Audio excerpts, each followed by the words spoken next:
to the flag of the United States of America and to the republic for which it stands, one nation, under God, indivisible, with liberty and justice for all. I'm glad to have everyone here tonight. I'm filling in for Rodney, who's taking a well-deserved vacation. And so we need to verify a quorum tonight. Routine matters. We're going to approve minutes of the executive and regular session for June 14th, 2021. And in the executive session of June the 30th of 2021. I'll make a motion. Allison makes the motion. Second by Richard. All those in favor, raise your right hand. Okay. Approve agenda.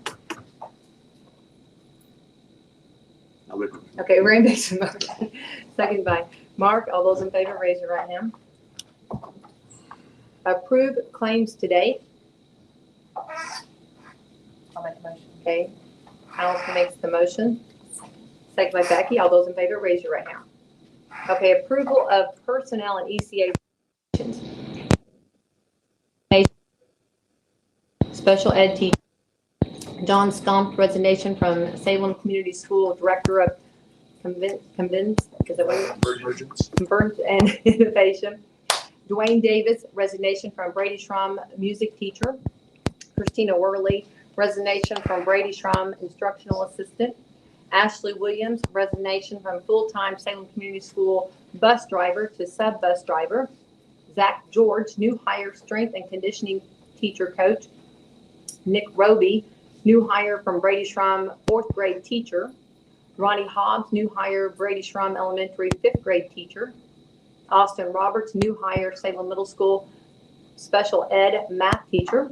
John Acton, medical leave. Anna Roby, new hire from Salem Middle School counselor. Kayla Cornett, Salem Middle School cafeteria. Amber Simmons, Brady Schramm Elementary cafeteria. Tina Ward, Brady Schramm Elementary cafeteria. Jeremy Lee, Salem High School ISS instructional assistant. Chris Catlin, transferred from Brady Schramm 5th grade, Salem Middle School 8th grade science teacher. Jabin Moore, volunteer strength training for football. Hunter Meadows, volunteer assistant boys soccer coach. Tim Johnston, Larry Hoover, Jean Dowen, and Blair Winslow, 2021 band camp assistants. Brady Schramm, Salem Middle School and Salem High School ECA recommendations for the 2021 school year. Becky Day, Salem Middle School, late bus duty. Kelsey Harrell, transfer from Brady Schramm Elementary 1st grade to 5th grade. Ashley Williams, transfer from Title I to kindergarten. Renee Lamb, transfer from 1st grade to Title I. Jessica Morgan, team director. Dwayne Malloy, varsity head basketball coach. I'll make a motion. Okay, Allison makes the motion. Second by Mark. Tom. Sorry. Mark. All those in favor, raise your right hand. I have a community support business award.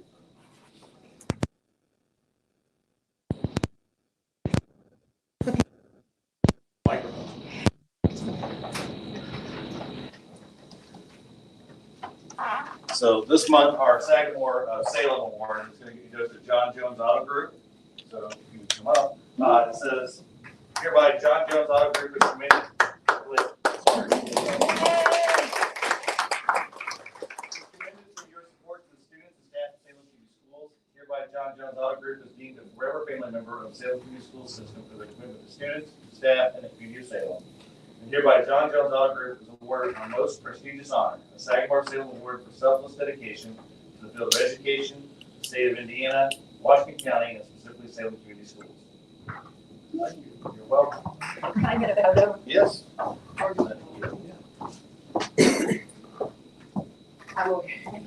This way, guys. Okay, we'll transfer. We'll do one. Sorry. So many cameras. You're so fun. 1, 2, 3.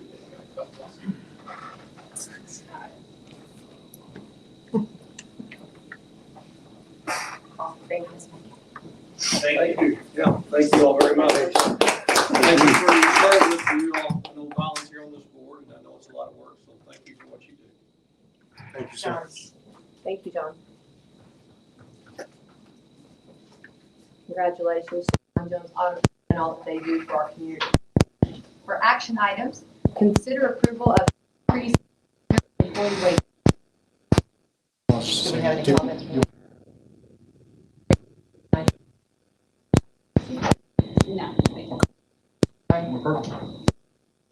Consider approval of an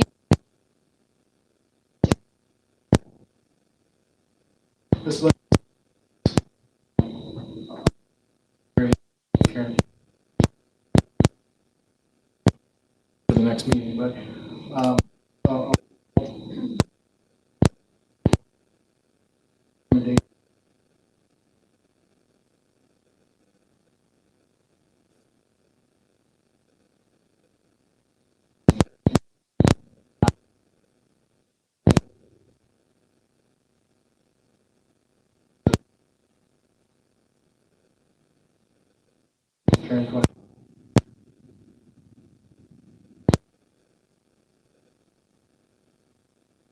things, right, based on what our cafeteria employees are making, they can go to McDonald's, other places and make more. And in the school food service, there's so much more they have to know. Not only do they have to keep up with county health codes and things, but USDA is constantly changing rules on us, and they have so many rules. And so that's an added stress on the staff to keep up with. And so it would probably be easier for them if they went someplace else. And we don't want them to do that. We have a good staff. We want to hang on to them. And it's important to keep retention and keep experience in the kitchens. I'd like to say that not only on that note, but also, during COVID, whenever we were trying to make meals, that staff was just there was right. I don't know if I can do this. They were right there, and what a great job they've done keeping food, which is very important, and keeping. They make it look easy. They make beautiful food. And sugar, we're at a less. Not anyway, good and take good care of that we need, and so. Good job. At Christmas, we had to get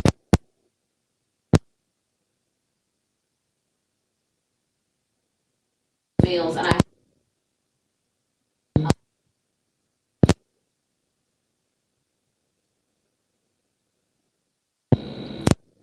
Approved.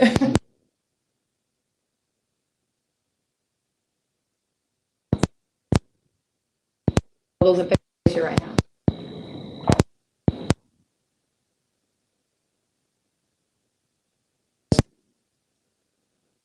School board approve affidavits prior to submission to U.S. Bank in Louisville. The affidavit before you is payment payable from the 2021 bond fund issuance fund for legal services, and it is for supplemental legal services performed by our school board attorney Thomas Cyphers for $555. We recommend approval.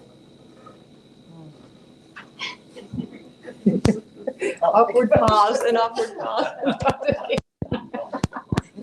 Okay, motion's been made by Mark. Second by Richard. All those in favor, raise your hand. Consider approval of curriculum for computer for Brady Shrum Elementary, Salem Middle School, and Salem High School. Okay, you should have all three curriculums there. A couple years ago, the state of Indiana told schools that they had to have a comprehensive K through 12 computer science curriculum. And so we started working on this, and each school put together their curriculum, their curriculum ideas, and we brought this to you for information purposes, but also for you to approve this curriculum because there are some costs associated with each one of these. And I don't think anyone is here from the elementary school. And Nicole, do you have any information about that or not? I mean, I've got it here, but I didn't know. Okay. Middle school, and again, there's a PowerPoint or a slideshow there. that you can view, and then high school. And that's the one that really has the cost associated with it. And Mr. Albert, I thought I saw him come in. There's, do you want to speak? Yeah, JD, if he would like to come in and speak about the curriculum. He's coming, I see him. You're on the spot, JD, sorry. No problem. Pull it up. You want to? Yeah, it's on. I have it memorized, but not totally. Right.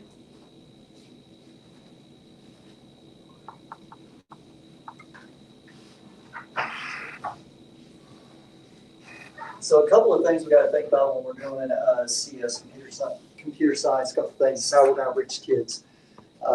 Obviously, that's the biggest importance is reaching the kids and what kind of pathways we can take to them, and then sustainability. So that was kind of what we're focusing on is how we're going to get to the kids and how are we going to make it the most cost effective that we can, so that it's just not a 1 year and done, and then we go to something else. Because when it comes to choosing a particular, you can go to slide 2 if you want. When we're talking about going to a particular computer science program or whatever, we're talking about it. It's not just about when we think computer science, all of us just think about computers. It's a way of thinking anymore. It's kind of like the scientific method back in the day. I remember when I was younger, many moons ago, and they always preached that. And every time I heard scientific method, I thought nothing but the science. But computer science is another way of thinking. How do we figure out problems? I mean, we do it constantly in my interactive media class and that kind of stuff. So we're looking at computer literacy. We're looking at education. Educational technology, digital citizenship, and of course information technology. If you want to go to the next slide. And Mr. Albert had found this and shared it with us. And we're looking at the that third pathway there. I've got it all linked for you guys. If you go in, you can kind of link into the different CS resources and that. And what this does is kind of show us how we got to get the kids when they come into us as freshmen, or even 8th graders, because we're even talking about moving some stuff to 8th grade and building it up. And when they graduate, what exactly are they getting from Salem? And this is where some of the places like Prosser and those that really excelled, we can do a lot of the same things. We've got we do have the people there that can do that, and we can also start working on certifications for your C++, for Python, that kind of stuff. So we are able to keep those students here, and then we can be focusing on the pathway to when they graduate from Salem. They could go to college, or they could go right into a job that's going to pay them anywhere from 40 to 50 grand. Next slide. So then we start looking at just hit the arrow. I think if you hit the arrow, it should take you down. Slide 4 down. So then we're talking about intro to computer science. We've been talking about what programs we're going to use. We've kind of started looking at about 4 different ones that we looked over the past year, and we're going to get into those here in a second. What we've been working with and what we've been doing with computer science, now that I think about how we set this up, is Ms. Calhoun's done a great job, Mrs. Calhoun, with her background in computer science, and put a lot of resources together and had done really good things with 3D printing, with her identity theft stuff that she's done. She's done an amazing job by putting a lot of stuff together to mash it together to fit. And Indiana is really starting, they really want to streamline more. And that's where Project Lead the Way, PLTW, because education likes acronyms, or they love little short letters there. So what we've been doing this year is we did the intro, the CSE, Introduction to Computer Essentials, and then also the Computer Science 3. So that's when you're taking the kids that are sophomores to seniors, and then you're going to the next level. They've already had the intro. Now what we're going, we're focusing more on, like the computer science CSE stuff was focusing on taking the blocks that build into programming to Python to even more.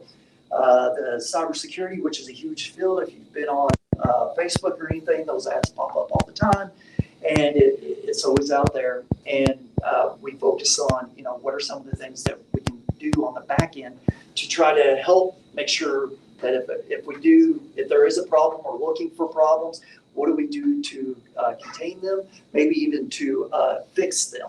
So they dove into a lot of that this year. Next one.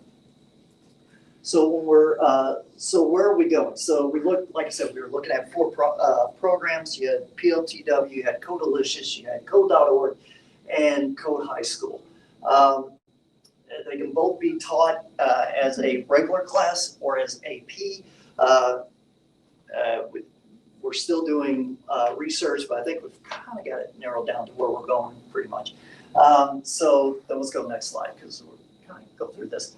The one word we all like is free.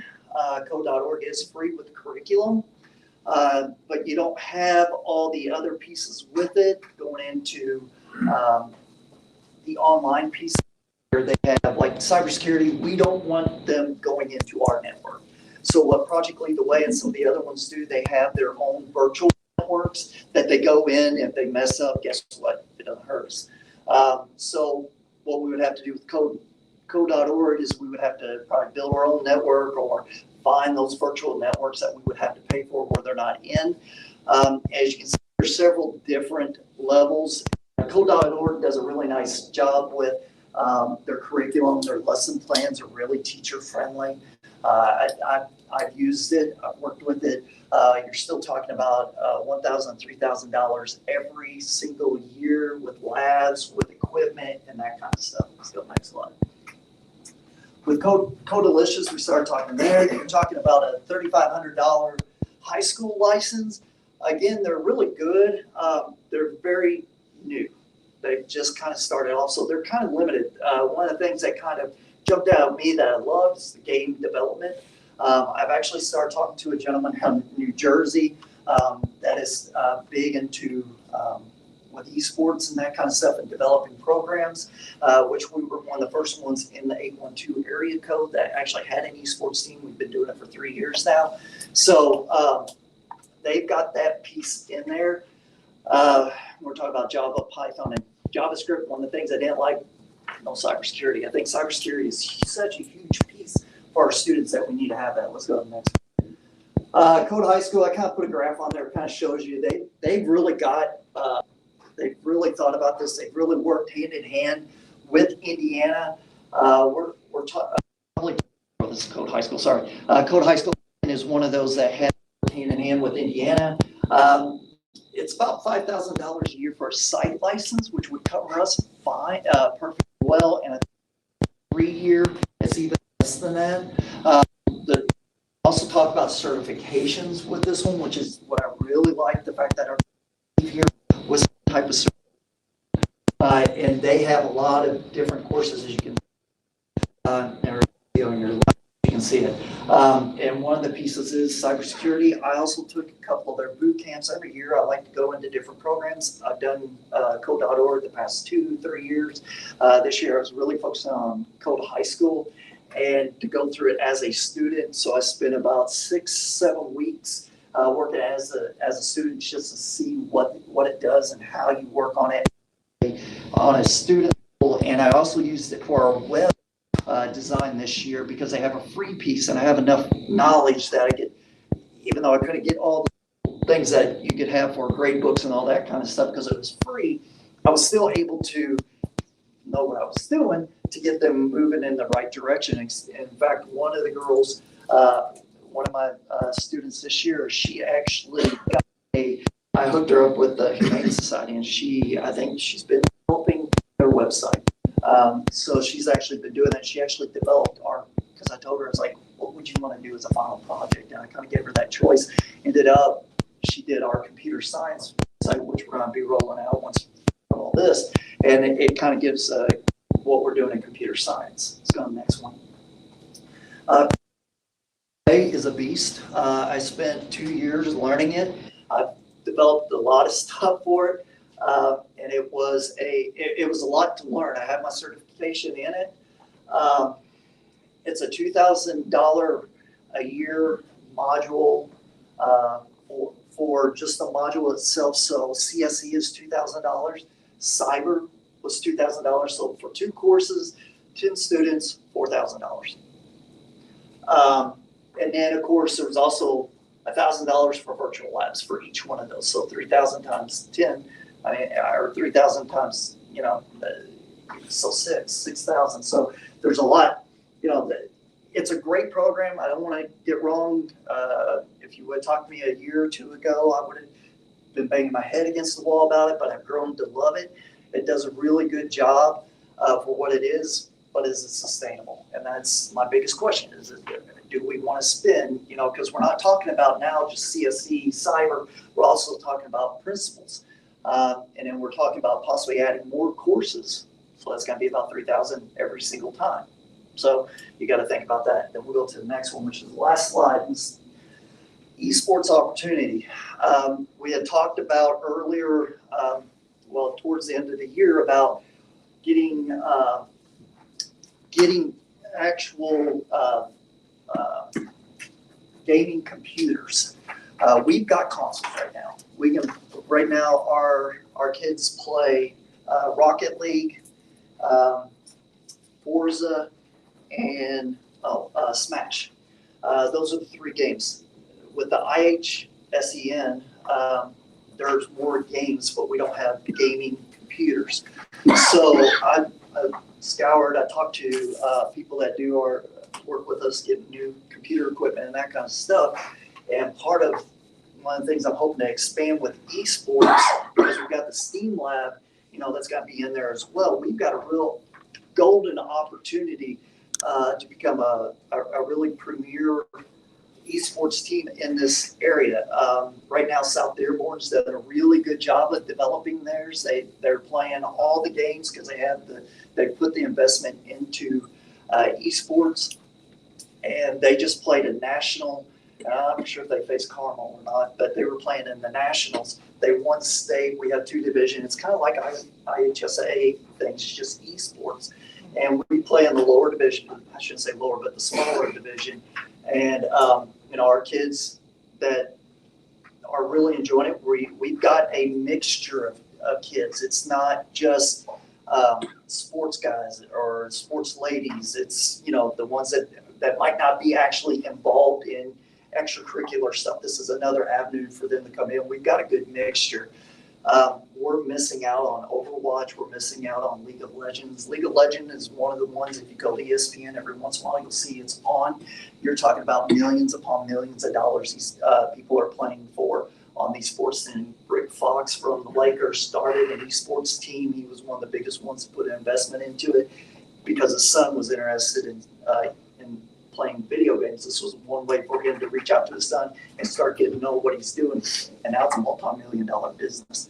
The computers that we were looking at putting in are about $1,400 a piece. They're not the top end, they're not the bottom end, but they're a DIY, which ties into computer science. The kids can build these. So they own these. We own them, but they own what they're doing to them, and then we can put them into the middle school. That's where this whole thing is, because that's where the hub is for us right now, into the STEAM. And I talked to Mr. Albertson about a grand opportunity we could actually have in this area, like a sports arena, just be like a little section of the STEAM lab. They had already talked about putting something up there in a corner or whatever. Now we're talking about integrate live streaming. We can integrate a lot of different stuff, and then we can host people to come over. Scottsburg's been talking about, they started, I think, last year. And then we can start bringing in other people and be really the hub for this area. We've got a grand opportunity. Like I said, we've been doing it for 3 years. So, but what we have been talking about is going back to Code High School. That's kind of where we've settled at as far as program. So which curriculum do you recommend? I would say Code High School at this point is where I would say, because they're expanding more. They have the virtual labs put in. It's a teacher-friendly, I shouldn't say curriculum, because code.org, I don't want to dismiss them. They have a really teacher-friendly lesson plans. So does Code High School. Code High School has really done a great job with what they've put in there. And that's where, when I went in to do Python, because I've used Python in the past, but I needed a refresher course. There's a lot of stuff that was really good out there. So that's where I would settle in on is the Cove High School. Any questions? So these certifications that the kids can get, this will actually put them in the role. They could actually go start a career doing this. Or it gives them a step up in the competition and going into, a college that even go further. So, I mean, it's another benefit for our kids. This is another opportunity that we can give them that we are not at this time. So JD, you're at the high school is recommending we do not continue with the project Lead the Way path. No, as much work as I've done on it, but no, I really like the Cove High School, what they've done over the years with their curriculum. I will say the project Lead the Way is really good. Kind of a gold standard, right? Yes, I would wholeheartedly agree with that. Here's the thing, $3,000 a year for each module. And that's, are we gonna sustain this for 10 years? Because one thing, I've been in education long enough, I've seen it where we go one thing to another. So I really want to do something that's gonna be sustainable.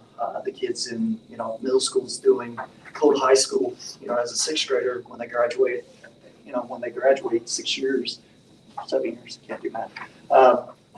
But are we doing a disservice if we keep on bouncing around a lot of times? And my whole thinking is the student. That's always been as a teacher, what's the best for the student? And I agree, Project Lead the Way is gold standard. It's awesome. But as a school board, are you gonna want to keep on, and like I said, CSP, we haven't even offered yet. That's training I would have to go through, or somebody else would have to go through. That's another $2,000 for training for the teacher to go through that training. And then that's another $3,000. It's an interesting time where the corporation does have the money to do these things. But it's something the board would need to consider. So back to the consider approval for the curriculum, and that goes back to the question is where we're going with the curriculum. But again, elementary and middle school are pretty set on what they're doing. It's just high school is the question of which direction we're going. Yeah, we had talked to middle school, and I think on their presentation they had talked about Cove High School, if I'm not mistaken. I know elementary, they're pretty happy with Project Lead the Way. I would be too if it was $800. And that's pretty much what their modules are.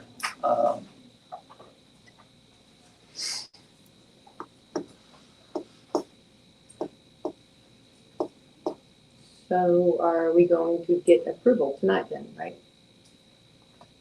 Got anybody? Any other questions or?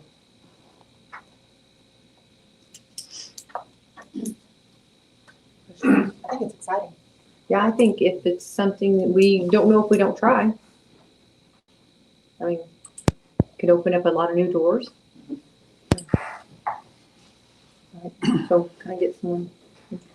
I'll make a motion. Okay, Mark makes the motion. Second by Ray. Okay, all those in favor, raise your right hand. Thank you, JD. Yeah. I think you needed a drink of water on that. Okay, consider approval of Esther stipend. Okay. Times, I think for every family member of Salem Community Schools, we've had an interesting 15, 16 months in the field of education. And we're really excited to be able to reward the members of Salem Community Schools with a federally funded stipend program. Mr. Minton and Dr. Thurston have done a nice job of making sure the allocation of these funds are going to be approved by the federal government. Feel very confident in that regard because our our ESSER stipend fund is being tied into professional development and work that people have already done. So we're really excited to offer every member of Salem Community Schools a $1,500 stipend for their amazing work they've done over the past 15 months in regards to all the extra work, effort, time, heartache, the COVID created on this, not just this school corporation, not on each individual building, but on each individual person. So we're very excited to offer this opportunity. Recommend it for board approval. I'll make a motion. Allison makes the motion, second by like Richard. All those in favor, raise your right hand. I'm very excited about it. Okay, consider approval $100 per employee school insurance for reimbursement when he or she uses the clinic. Okay, so this one, we discussed with the clinic, that we're going to be having, clinic 5 days a week, open to staff and students. So the recommendation is that any staff member who is on our school insurance program, we will reimburse $100 per employee, for their visits to the clinic. That's up to $100 per employee. So that's the recommendation. I'll make a motion. Ray makes the motion, second by Becky. All those in favor, raise your right hand. Consider approval of graduation provider Herb Jones beginning July of 2022. What I provided quick information earlier, we'll finish up our contract, our agreement with Jostens. It will be our graduation provider for this school year, but beginning at the conclusion of the graduation ceremonies, Herb Jones will take over that role in 2022. And our primary sales representative will be Mr. TJ Perry, who I alluded to before, has some specific ties to Salem, friends with Mr. Halston of all things. This was his very first account, so he's very excited to be able to come back and provide all the aspects to us. For all the girls basketball crew, they are the provider of the girls basketball rings. Did a nice job. So recommend this for consideration from the board. Okay. Motion. I'll make a motion. Becky makes the motion, second by Allison. All those in favor, raise your right hand. Okay, consider approval of flooring replacement for Brady Shrum Elementary and Salem High School. One of the many advantages of the ESSER money is the opportunity to improve the facilities. And what we're trying to do is do a replacement of carpet and in the elementary classrooms and high school hallways, hope to improve air quality. Going forward, we asked John Hawkins to put together a bid specification, which he did, and we advertised for bids. And on July the 6th at 4 p.m., we opened bids. And I've asked Amanda Hunsucker, who is with Covert Hawkins, who's here tonight, who was at the bid opening, because Mr. Hawkins chose to go to Florida. Just imagine that, at this time, which, he certainly is entitled to vacation, or hard work he does. But she's agreed to kind of go over the bid opening, the specs, and talk about the vendor that bid and the process in general, and recommend that you accept the bid that's submitted. So Amanda, would you kind of walk them through it a little bit, kind of explain what we're doing? I also wanted to share that we did receive a second bid following the bid opening, but it was invalid. It was received electronically, which electronic bids are not acceptable, and it was after the official bid opening time. So I just wanted to share that with you guys. So like Dr. Thurston said, in the elementary school, we're replacing classroom carpet and replacing with LVT, which is a lower maintenance product. And then in the high school, we're replacing carpet in the hallways with LVT as well. So I have copies of the bid tab. Do I need to? That'd be fine, sure.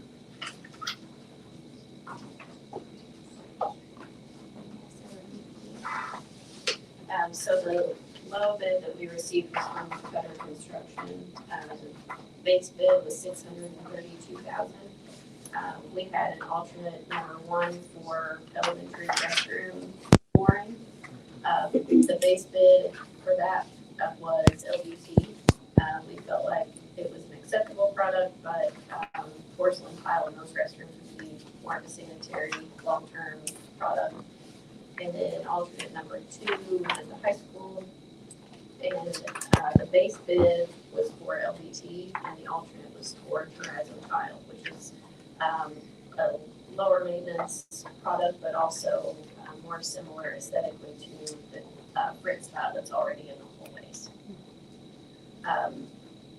After the bid opening, we talked a little bit about the budget, and the bid did come slightly over budget. Reasons for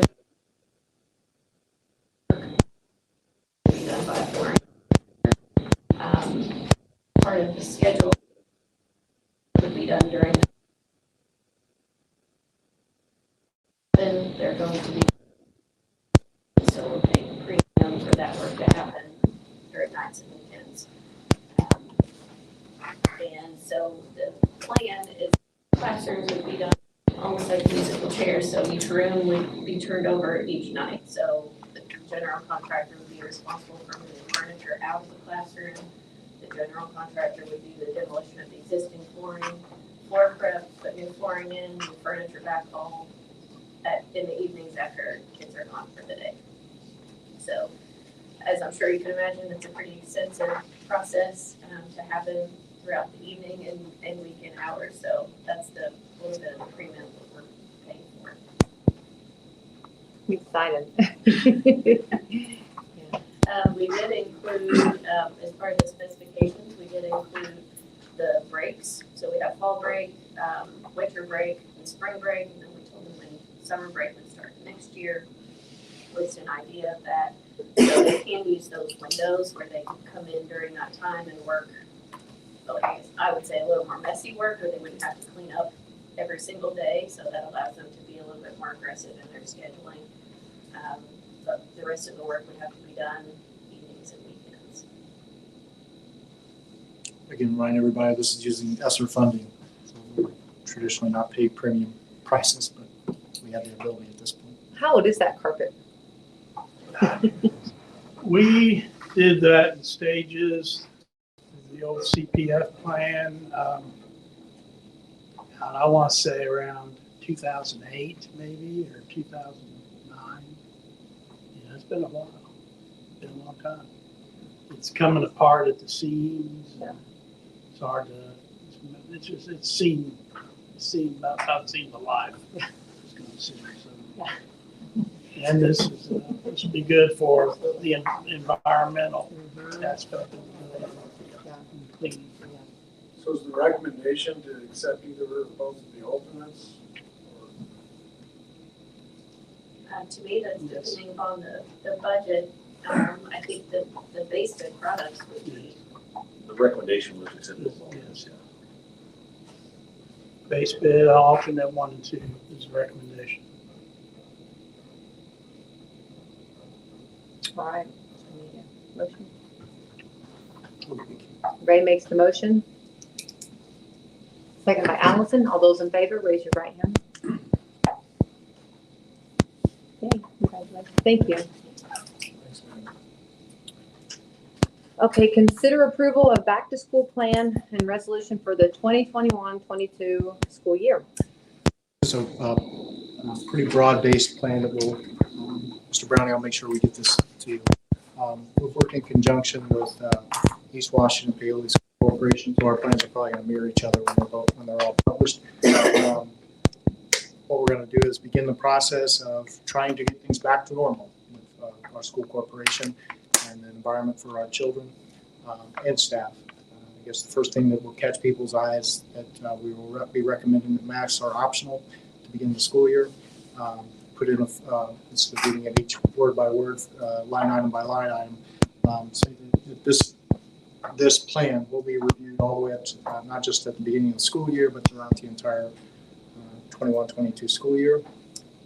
Because we have learned that things can change from not just 1 week to the next, but from one day to the next. So at this point, we've got a very broad general aspect of how we'd like to begin the process of reopening the school corporation with the ability to make adjustments as needed with recommendations from whether it be the CDC, the ISDH, or Washington County Health Department. So at this point, we're asking for recommendation for approval of this broad-based return to school plan, as well as a resolution that would grant the school corporation emergency powers to make decisions related to COVID, similar to what we did a year ago, which would prevent the need to do an emergency meeting. Everybody do that. We don't need to close for any reason next year for the school year, but would allow those decisions to be made here in the offices without having to have the board gather. So with that, I'll pass it over for discussion and or comments. Now, should we say that July the 1st, that they kind of put it in our lap, the school board? Yeah, made a lot of news, and the governor basically said the authority to make the decisions is now in the local authorities, which is our elected school board of trustees. So we're working together. This is our best idea as of July 12th. Now, we wake up tomorrow on July 13th, they've thrown us a whole bunch of regulations and we'll adjust. But we're excited to try to bring some what we call normalcy back to the school. Can I give Allison makes the motion? Second by Mark. All those in favor, raise your right hand. All right, items from the staff. Resolution, That was all in there. okay, just make sure we do the resolution. Ready to go on items from the staff? Okay. So do you want another motion for the resolution? That was, you're okay with that? All right. We're all in there. We're fine. No items from the staff? Finished day one of band camp today. Yay! First lines back up. In the rain? Inside, yes. Okay, oh, okay. I thought maybe you had them out marching in the rain. We Sing in the rain, marching in the rain. I'm tired, but I love that. That's awesome. All right, non-action items?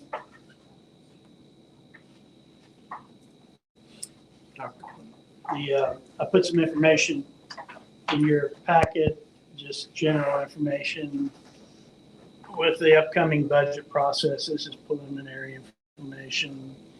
June 30th is an important date because school budgets are built from June 30th of the current year to December 31 of the ensuing year. It's an 18-month process. We're funded and paid on a calendar year basis while the state operates on a fiscal year basis. There should be no need for anybody to be consistent and easy, about the process. And it makes it more challenging that way. It makes it more exciting. So just we took the last couple of years just to show you, for example, cash balances in the education fund for June 30th.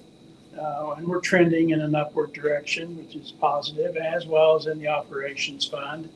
And we're projecting a positive outcome for December 31 of this year.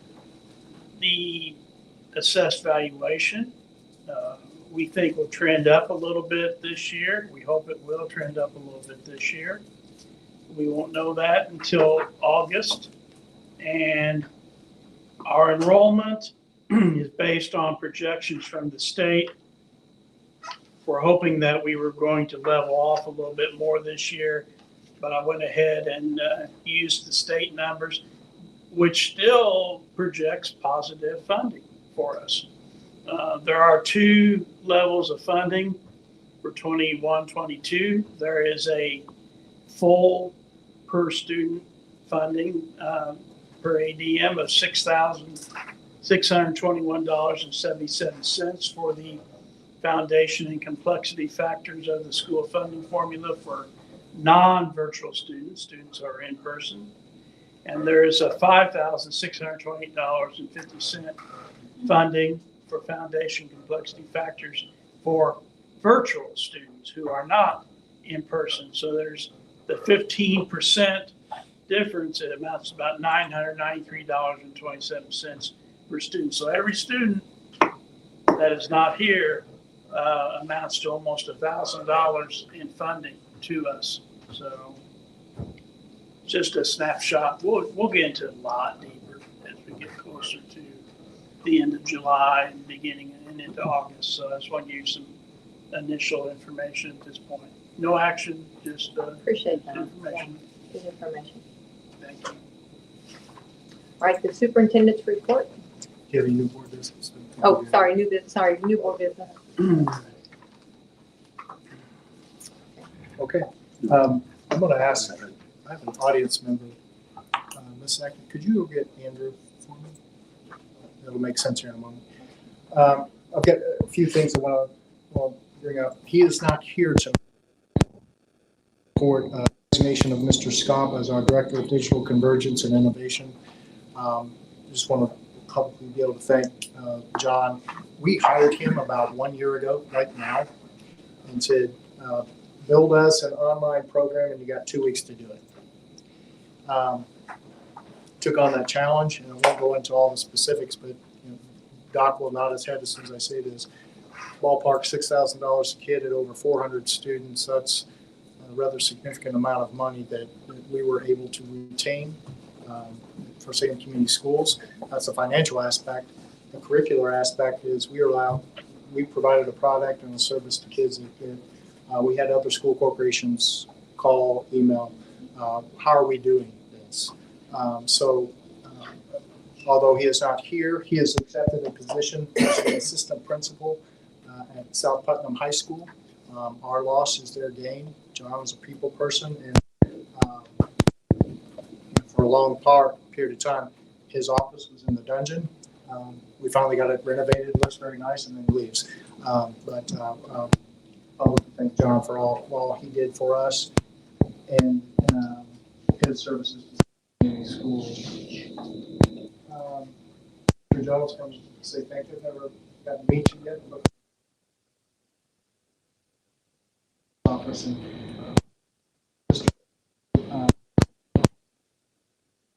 the school year, both our and our program, and I think all that will happen. Will just kind of take off that process works. So thank you very much for helping us. Just in particular area.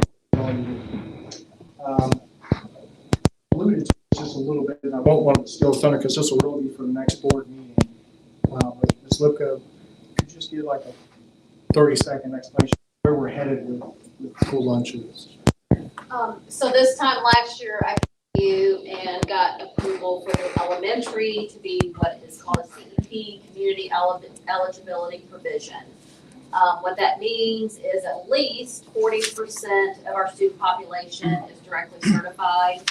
And that means we can offer, if we choose, you're not fully funded unless you're 60%, but you can kind of play with numbers, and if you can increase your meals and those kinds of things, break even and or make money. So that means all students eat free. So the elementary was already approved for free meals last year before the federal government finally stepped in and said, we're just gonna do this for everyone. And because the elementary was CEP, every family at the elementary received the EBT cards every time school was closed. And if you have a child in elementary right now, you should, if you haven't already, be getting an EBT card for the summer. Every family is receiving $375.10 on a pandemic EBT card to help feed their families over the summer. If you're at middle school and high school, you had to have filled out a meal application and been approved for free reduced meals. So what we're looking at is for next year, the middle school now is over that 40% hump, so they officially qualify. The high school is not, but what I can do at least for a year is bundle all three schools together, so as a corporation, we're over that 40% hump. And that way, every family in Salem Community Schools will get all the benefits of being CEP, whatever. And the federal government is looking at extending those PBT benefits. We know they're going to go through at least September, but even next summer, they're looking at that. So all those families would receive those benefits again. So there's broadband benefits where you can get up to $50 off internet in some areas, some money off computers. There's different benefits that go along with that now all our families will be able to receive. So that's what we're looking at. So I'm asking for IDOE approval. We've got a ton of paperwork to get to together, and they will come in August and look at that and see, dot every I and cross every T, make sure all our numbers are there, and if they are, they'll officially approve us at the end of August. So that's what we're working on. So to put it out there, just so possibly, if the way it's looking, every student at Salem Community School Corporation will be eating meals for. Well, they will anyway. We'll start the school year regardless, because federally, USDA has come down and extended those free meals for everyone for a year. So regardless of whether the CEP is approved for middle school and high school, next year, everyone will eat for free anyway. So that's why we're looking at going ahead, because it wouldn't really be in our best interest probably yet at this time with our numbers to bring the high school on, because their numbers are not high enough, so they bring everyone else down. But since meals are free already to everyone, it just benefits our families to go ahead and do that bundle. And that way, every family, it's not, if you have 3 kids in the school system and you've got them at different buildings, this child is getting benefits that this child is not. They're all getting free meals, but there's other benefits besides free meals that go along with the CEP. So this way, every family at Salem, at least for next year. And there's lots of push and talk in the House and Senate about making meals free permanently. Whether that will happen, who knows? Now's probably the time, but we know at least for next year. But there's other benefits besides just meals that go along with it. Yay. So I can state this enough. Do not, whatever you do not, let Karen Lipka leave. Okay, I call it superintendent privilege. I have a couple of awards that I want to give out. One is to a young man, Andrew Acton.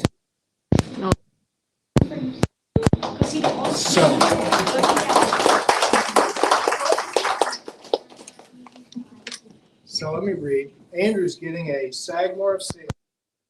Love It it. says, Andrew Acton, son and caretaker of Mr. John Acton, superintendent of Salem Community Schools, is commended for his exemplary care and support of Salem Community Schools. Andrew Acton is deemed a forever family member of the entire Salem Community School System for his role as caretaker. That means you help me. Of Mr. Acton, directly impacting the student, staff, and community of Salem. Andrew is awarded our most prestigious honor, a Sagamore of Salem Award, for his selfless dedication to the field of education, the state of Indiana, specifically Salem Community Schools. Presented to Andrew Acton tonight, Roar Lions.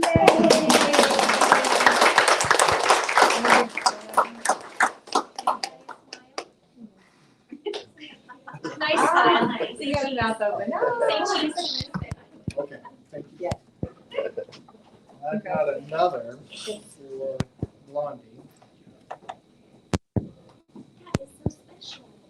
Wow. So, for Mrs. Acton, superintendent privilege, we have a Sagamore of Salem for Miss Lindsay Acton, wife and caretaker of Mr. Acton. I won't read all this, you get the idea, but I felt like a little bit of a junior high student for a while because the process has not allowed me to drive for the 2 hours when I'm back and forth. So my wife and my dad have been my chauffeur. I felt like a very important person, right? I have a ride service.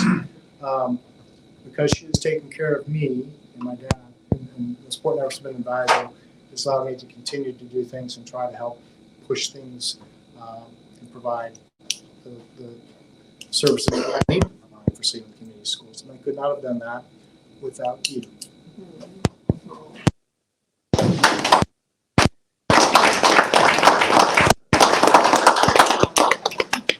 Yeah, you guys.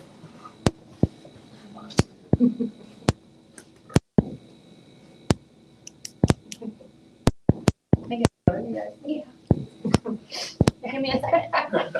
I'm a wuss. Hey, you're a kid.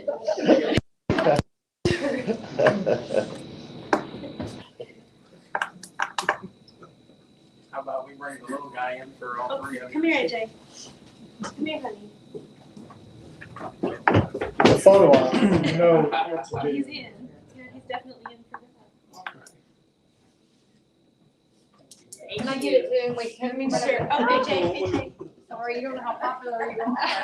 He doesn't know. Hey, Come Andrew. here, honey. Miss Becky. Sorry. One more, we got. One more, baby. Come here, honey. All right, this will be the, there we go. Thank you. Thank you. High five.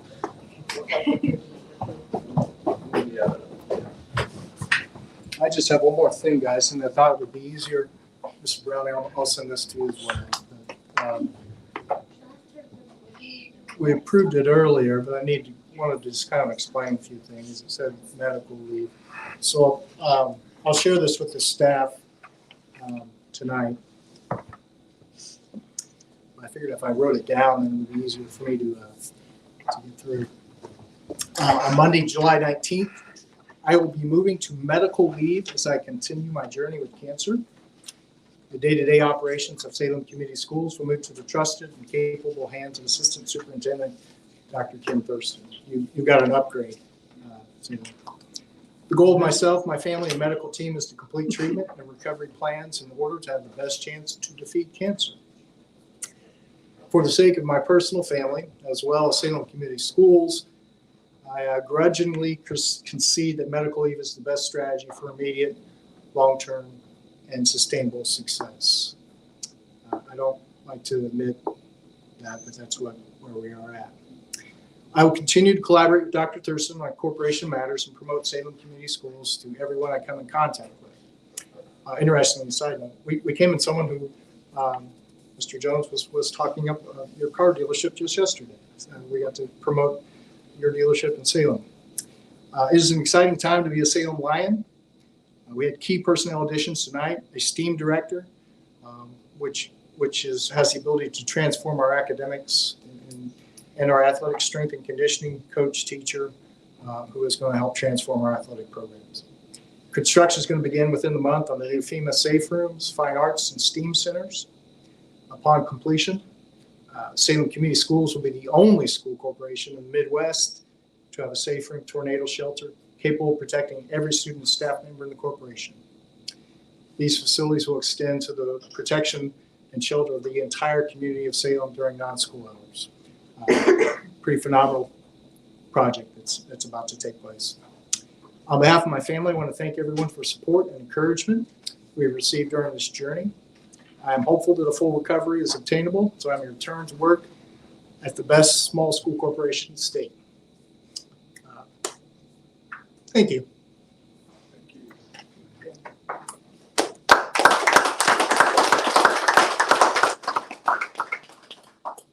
With that, I'll pass it on for positive praises, and I'll start. And real simple. Pretty phenomenal school district. What